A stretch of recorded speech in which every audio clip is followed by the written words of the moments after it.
मैंने सुना है कि नुआतियापारा शांतिर बाजार एरिया के अंदर हमारे तिपरासा को बोला जा रहा है कि अपने ही ज़मीन से हट जाने के लिए बाहर के लोग बोल रहे हैं।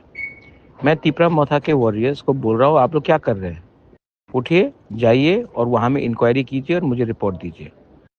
हमारे यहाँ से हमें हमारे ही हानि बसा को कोई धमकाएगा, हटाने की कोशिश करेगा और हम लोग चुप बैठेंगे?